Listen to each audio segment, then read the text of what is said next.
안녕하세요. 세상 돌아보기입니다. 오늘은 정치 논평 꼭지로 한 말씀 드려볼게요.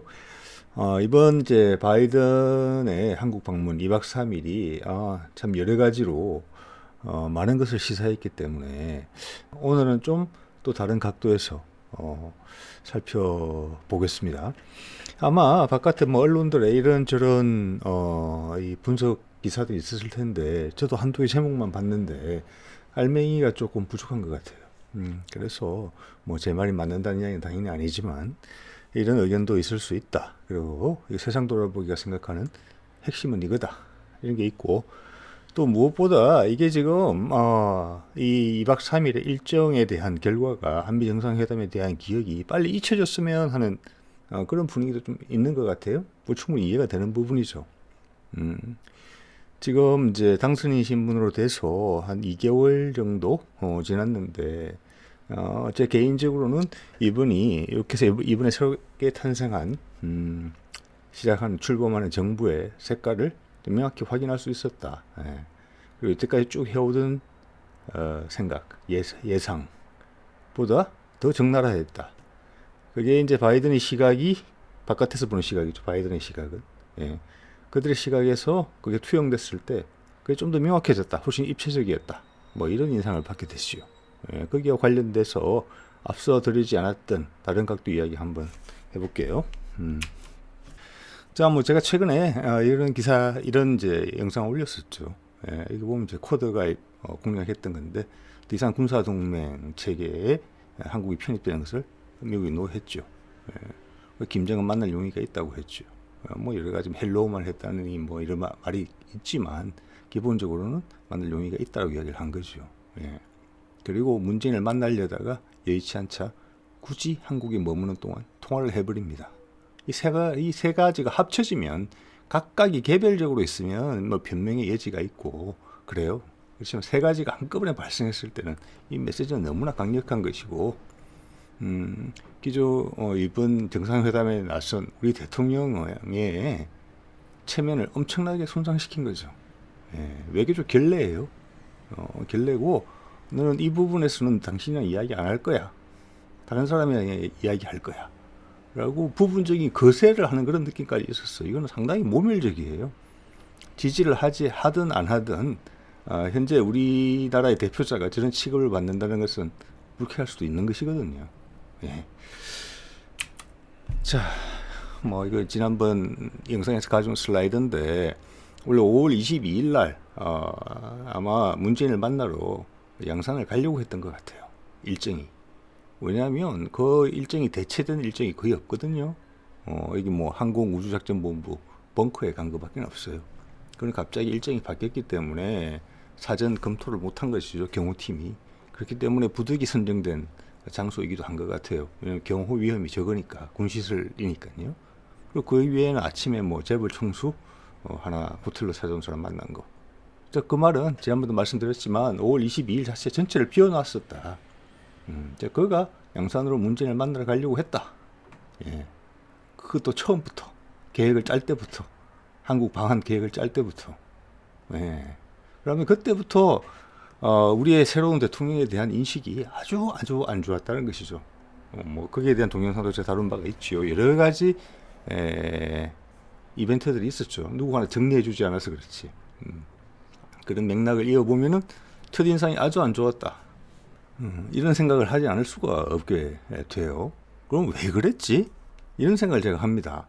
아무리 뭐 여러 가지 정보 보고서를 본다고 하더라도 얼굴 직접 맞대기 전에 다른 간접적인 뭐 신호들을 가지고 이 정도까지 기강된 상대방한테 체면을 완전히 구겨버리는 세계 10위 안에 드는 강국의 대통령한테 그런 취급을 한다는 게 의아하거든요. 그래서 가만히 생각을 해보니까 이게인 것 같아요. 이거. 그래서 뭐 여러분들이 의아해 하셨을 겁니다. 왜 대문 사진에 오바마 사진이 나오는지. 이 말씀을 드리고 싶었을까? 고른 거예요. 여기 보면 조 바이든이 오바마는 연임을 했죠. 미국은 지금 4년 해서 중임을 할 수 있게 돼 있죠. 그러니까 최대 8년까지 대통령을 할 수 있어요. 오바마가 그렇게 했죠. 2009년 1월 20일에서 2017년 1월 20일까지 했어요. 그 8년의 기간 동안 부통령은 조 바이든이었어요. 예. 자, 저때 무슨 일이 있었습니까? 한국에서는 13년부터 17년 3월까지 박근혜가 대통령이었어요. 그리고 최순실이 있었죠. 예. 대통령이 직함은 박근혜가, 대통령의 실권은 최순실이 행사했다. 이렇게 말해도 크게 무리가 없는 기간이었거든요. 그리고 미국과의 관계에서 많은 알력이 있었어요. 그 많은 것들은 우리가 초래한 부분들이에요. 미국과 결을 맞추지 못한 부분이 있었죠. 예. 그래서 이건 좀 더 시간이 지나면 아주 많은 이야기들이 여기서 흘러나올 거예요. 군이 움직였죠. 예. 계엄령이다, 쿠데타다. 그 책임자가 결국은 미국으로 도망갔죠. 우리는 잡지 않았죠. 이름은 조현천. 예. 헌법재판소의 결정. 미국이 이 전체 과정에서 여러 방면으로 개입했을 수가 있습니다. 자, 어쨌거나 그거는 좀 더 시간이 지나면 아마 밝혀질 문제 조금씩 이야기가 흘러나올 거라고 보고, 제가 이 사진의 포인트는 뭐냐면 저 기간 한국과 미국 사이에 질곡이 있었던 그 기간, 맨날 상황 보고서가 올라갔을 거예요. 미국으로, 미국 대사관에서. 그거를 면밀히 파악하고 있었던 사람이 조 바이든이에요. 다 본 것이죠. 예. 그래서 이거구나. 그때 봤던 그 관계들, 지금 이거는 79년도에 찍힌 사진이라고 하는데 왼쪽이 최순실이라고 합니다. 가운데가 박근혜예요. 이런 관계, 여기서 초래된 많은 문제점들이 이 사람들한테로 이어지는구나. 시간을 건너뛰어서. 예. 그래서 바이든이 자라보고 놀란 가슴 소뚜껑 보고 놀란다고 화들짝 놀랐고, 여기에 대해서 깊이 있는 파악을 주문했겠죠. 당연히. 왜냐하면 너무나 자기가 겪었던 박근혜 정부 때 일과 비슷하고, 그때 미국이 어떤 고생을 했는지 본인이 잘 알고 있겠죠. 저는 잘 모릅니다. 그런데 고생을 많이 했을 거라는 짐작을 할 수 있어요. 동북아 문제에 있어서, 대북 문제에 있어서, 대중국 문제에 있어서 미국을 여러 가지로 힘들게 했던 적이 있었을 겁니다. 우리한테는 다 알려지지 못한 많은 것들이. 거기에 이번에는 이런 동네 할머니들이 등장한 것이잖아요. 네. 그리고 이거를 이 사람들이 영향력을 행사한다고 바이든이 믿는 거예요. 저는 그렇게 봅니다. 이번에 바이든이 가르쳐준 게, 확인해준 게 이거예요. 국민들도 뭐 충분히 짐작을 하죠. 이런 이야기 했죠. 이게 천공인가요? 예. 용산으로 가야 된다. 예. 이런 이야기를 했죠. 명당으로 가야 된다는 거예요. 나라가 제대로 크려면. 그리고 그 명당에 적당한 사람이 또 가야 되고. 자, 국방부 청사, 외교부 관저도 이런 사람들이 관여했을 수 있다라고 의심할 수 있는 정황이 많이 포착됩니다. 예. 바이든이 이번에 도착해서 그렇게 이야기한 거예요. 나도 그렇게 생각한다. 그때랑 똑같네. 예. 그리고 그 이후에 그런 선입견을, 부정적인 선입견이 들어선 다음에 여러 자료들을 받겠죠. 온 것들, 친서도 보고 또 뭐 정상회담을 준비하면서 오가는 메시지들 봤을 거죠. 예. 이전 정부하고 바로 1년 전에 정상회담을 또 했었잖아요. 공동성명을 발표하고. 그때의 공동성명과 지금의 공동성명을 보면은 무게감이 차이가 많이 납니다. 제가 요번 것도 읽어봤습니다. 오늘 동영상을 준비하기 위해서. 예. 알맹이가 별로 없어요. 가장 중요한 대북, 북한 문제를 어떻게 해결할 것인가에 대한 구체적인 게 없어요. 그 점 의견이 안 맞았을 수가 있죠. 윤 정부가 기대했던 거하고 바이든 정부가 하고자 했던 바가 서로 결이 다르니까요. 자, 그 도사, 그 동네 할머니들이 이런 일도 했죠. 그렇기 때문에 바이든도 우리보다 많이 알면 많이 알지. 그리고 더 정확하게 알면 더 정확하게 알지. 왜냐하면 두번 당하기는 싫으니까요. 이런 생각을 제가 하게 되는 겁니다. 여러 정황을 보건데. 예, 바이든이 왜 처음부터 전 선입견을 가지게 됐을까라는 부분이죠. 예. 자, 그 와중에 5월 3일 날 이런 기사가 났네요. 한국 이번에는 G7 정상회의에 못 간다라고 돼 있어요. 그래서 독일이 원래부터 G7을 G9으로 확장하는 것을 원치 않았기 때문에 이번에는 인도를 초청했다. 한국을 초청을 안 하고 이렇게 됐습니다. 아무리 G7이고 각 의장국이 권한이 있지만 G7에서 가장 큰 영향력을 행사하는 국가는 당연히 미국입니다. 예. 자, 그러면 조 바이든이 미국 대통령으로 있는 동안 지금 10일 만에, 취임한 지 10일 만에 외교의 일정 부분을 넌 이거 하지 말아라고 칼로 자르고 간 거거든요. 조 바이든이. 대북 문제는 양산 가서 이야기하겠다. 이렇게 이야기한 셈이란 말이에요. 그런데 그런 상대방을 갖다가 국제 외교 무대에서 적극적으로 대비를 시키려고 하겠습니까? 예. 저는 그런 가능성은 높지 않다고 봅니다. 가봐야 알긴 하겠지만 일단은 그런 짐작이 들게 되죠. 예. 자, 이건 제가 개인적으로 뭐 남들이 작년 말부터 이게 관련된 동영상을 올렸죠. 왜냐면 우리가 간절히 하고 싶어하는 게 이거였으니까. 예. 뭐 언론과 뭐 냉담했죠. 예. 이런 말 언급하는 것 자체가 어색할 정도로. 예. 그렇지만 이거는 저의 방향성과 맞았죠. 평화 통일을 할 수 있는 거, 현실 속에서 할 수 있는 최고의 아니다. 예. 문재인이 이것에 성공을 한다면은 5월 달에 즉 이번에 윤석열이 대통령이 된 그 선거를 걱정할 필요도 없었으며 역사에 대단한 사람으로 남을 것이다. 라는 게 제 생각이었습니다. 바람이기도 했죠. 이렇게 일이 이루어지기를. 미국도 동의를 했던 부분이에요. 그래서 가능성이 높았던 거죠. 아무도 다루지 않는 거죠. 네. 그래서 이상한 손가락질을 받을 각오를 하고 제가 이 관련된 동영상을 올렸던 것입니다. 지금 바이든 방문을 제가 업데이트해서 이야기하는 것처럼.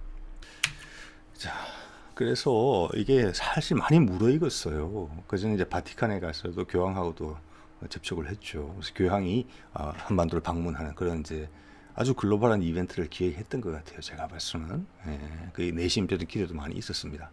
그렇지만 문제가 발생한 것이 우크라이나 사태가 발생한 것이죠. 예, 그래서 우리가 답답해졌던 것이죠. 그래서 위에 사진이 그 당시 정의용 외교부 장관이 2021년 12월 29일에 종전선언 문안이 거의 한미 간에 합의가 됐는데 왜 안 하냐 이런 식으로 공개적으로 기자회견을 해요. 다 됐다는 거예요.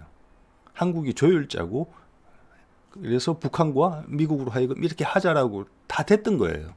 그런데 저때 우크라이나가 확정이 되고 여러 가지 정책 위기에 빠진 바이든은 그걸 최대한 지렛대로 활용하기로 마음을 먹습니다. 그래서 전 세계적으로 경색 국면에 들어서 그렇게 되는 거죠. 그래서 미국이 여기에 대해서 미적거리게 됩니다. 예. 그래서 북한 입장에서는 그게 아래에 나와 있죠. 미국이 정의용 종전선언 언급에 대해서 대화에 전념하겠다라고 발을 빼는 것이죠. 그러니까 북한은 이렇게 생각하는 겁니다. 지난번에 트럼프 때도 거의 다 될 것처럼 해놓고 똑같은 조건이었고 이번에도 또 그러는구나. 2번 연속 화난다.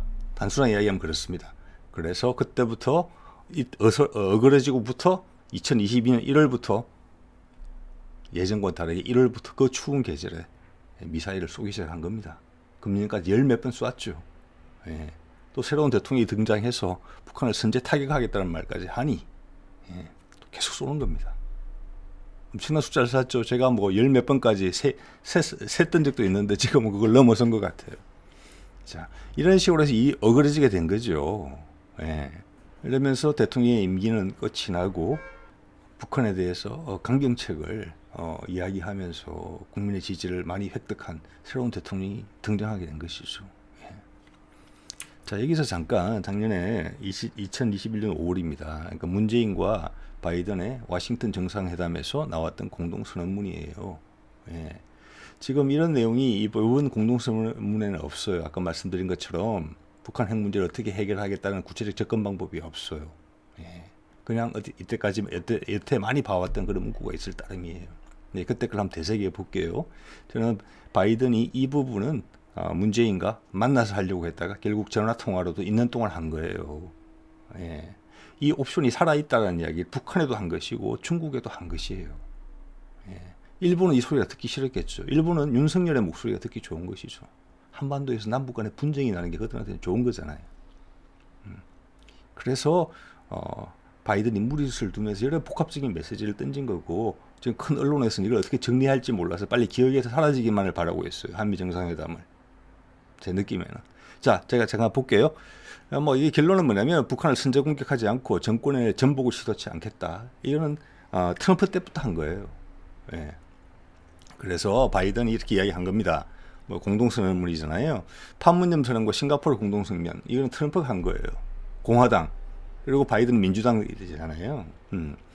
등 기존의 남북 간, 북미 간 약속에 기초한 외교와 대화가 한반도의 완전한 비핵화와 항구적 평화 정착을 이루는데 필수적이라는 공동의 믿음을 제가 확인했다. 즉 문재인 정부가 들어서서 남북 간에 회담한 거, 그리고 문재인 정부가 가운데서 다리를 놔서 북한과 미국 간의 한 회담을, 비록 적인 공화당의 대통령이 약속을 한 거지만 그걸 나가 승계하겠다, 나 바이든이, 이렇게 한 거예요. 이게 5월이죠. 그래서 이때부터 북미 종전협정을 위한 준비가 물살을 빨리 탄 겁니다. 예, 그래서 국장급 만남, 차관급 만남, 장관급 만남들이 계속 주고받으면서 진행이 되어 왔는데, 그래서 작년 말에 거의 될 뻔했는데 우크라이나 사태 때문에 이렇게 된 것이죠.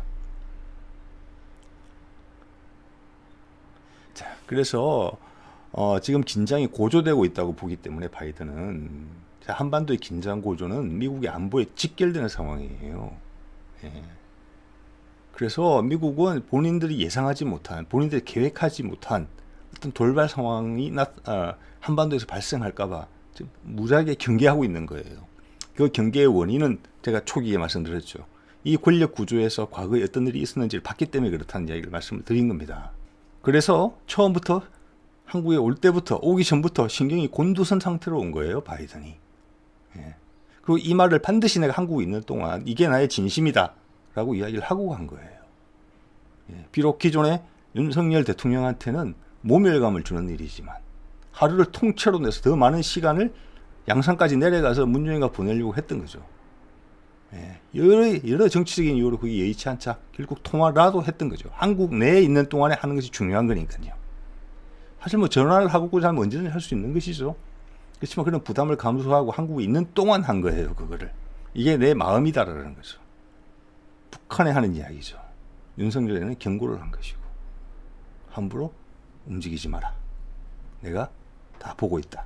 그리고 예전에도 쭉 봐왔다. 자, 그 결과로 여러 가지 여파가 있는데, 제가 느끼기에 가장 큰 여파는 문재인의 영향력 강화예요. 예. 이 사람이 편히 쉴 수 없게 지금 벌써 불러냈잖아요. 퇴임한 지 10일 만에 불러낸 거예요. 그것도 세계 패권국의 수장이 직접 내려와서 만나려고까지 했던 거잖아요. 예. 그러면서 이 라인이 살아있다. 한반도의 이 라인. 그만큼 미국이 간절한 거죠. 예. 그렇기 때문에 김정은 너도 오판하지 마라. 예. 당연히 윤석열 너도 오판하지 마라. 문재인의 몸값이 올라가는 겁니다. 예. 파워가 있는 것이죠. 저 같은 평범한 시민도 앞뒤 맥락을 봤을 때 바이든이 양산으로 가서 문재인을 보려고 했다는 시도, 그리고 그게 좀 어려워지자 한국에 머무는 동안 굳이 전화를 했다는 거, 그게 엄청난 파급력을 가진다. 그리고 기존 대통령의 새롭게 당선된 대통령의 외교력의 일부분을 거세하는 정도의 파괴력을 주는 행위였다. 기존 대통령에게 모멸감을 안기는 그런 무리수를 뒀다. 그만큼 미국이 급했다. 자, 이 과정을 저 같은 개인도 살펴보면 앞뒤를 아는데, 민주당, 국민의힘, 정부의 고위 당국자들이 이 사안을 모를 수가 있겠습니까? 당연히 알고 있죠. 초기에 방한 일정이 잡히던 4월 말, 그때부터 알고 있었던 이야기예요. 예. 그러니까 한 달 정도 됐지요. 자, 결과적으로 문재인의 영향력, 문재인의 가치가 올라갔죠.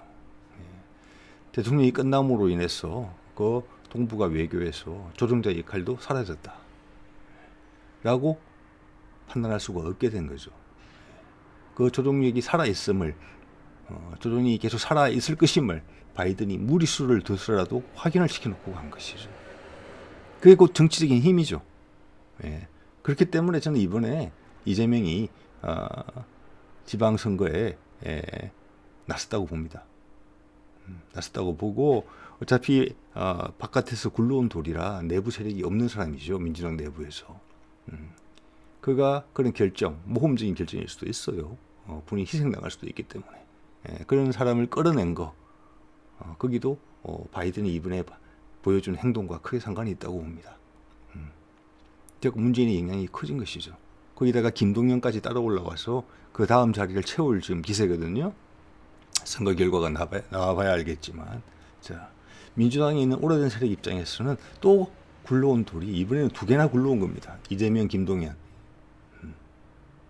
자, 그 전에 김대중으로 시작했지만 그 이후로 노무현, 문재인, 이재명, 김동연으로 이어지고 있기 때문에 이제는 그 오래된 세력, 김대중의 유산들, 이제는 나이가 든 민주당의 전통 세력들이 이제는 손을 들어야 될 때가 온 것이죠.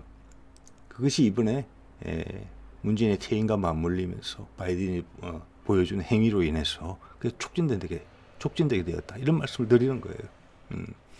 그리고 이미 정부에서 아까도 여러 번 개인적으로 저는 확인이 된다고 말씀드렸지만 생각보다 훨씬 더 덜 세련돼 있거든요. 국민의 눈높이에 맞춰줄 수가 없어요. 크게 나쁜 짓을 해서가 아니라 지난 정부 동안 우리가 키워온 게 있습니다. 여러분이나 저나 너무나 당연하게 생각했던 부분들이 이미 안 맞고 있어요. 불편함이 벌써 느껴지는 것이죠. 의사결정 과정이. 그리고 사람이 인생 과정에서 보여준 그들이 내세웠던 가치들은 이미 무너져 흘러내렸죠. 많은 저항에 부딪히게 될 거예요. 그랬을 때 과거 노무현처럼 재평가된 과거 대통령에게 사람들이 기대고자 할 때 그 분위기가 훨씬 더 준비가 잘 돼 있다는 거죠. 그리고 외교적 인물로서의 중요성을 각인시켜 놓고 갔기 때문에 국내 정치 문제로 치부할 수가 없어요. 문재인을 만약 정치적으로 탄압하게 되면 이거는 외교적인 문제로 비화될 수 있는 소지가 있기 때문에 그래서 국민들의 힘이 은퇴한 대통령에게 중심으로 모이는데 훨씬 좋은 여건이 구축되어질 것이다. 그래서 한동안 우리가 좀 안쓰러운 모습들을 더 많이 보게 될 것 같고 새로운 정부가 하는 행동들에 대해서 거기에 대해서 반발이 안 일어날 수가 없을 것이다. 자, 그걸 또 다른 무리수로 덮으려고 하면서 시대에 맞지 않는 국민의 눈높이에 맞지 않는 그런 무리수를 또 두면서 우리는 경랑으로 들어갈 것 같다. 그런 박지 못한 예측을 하게 됩니다.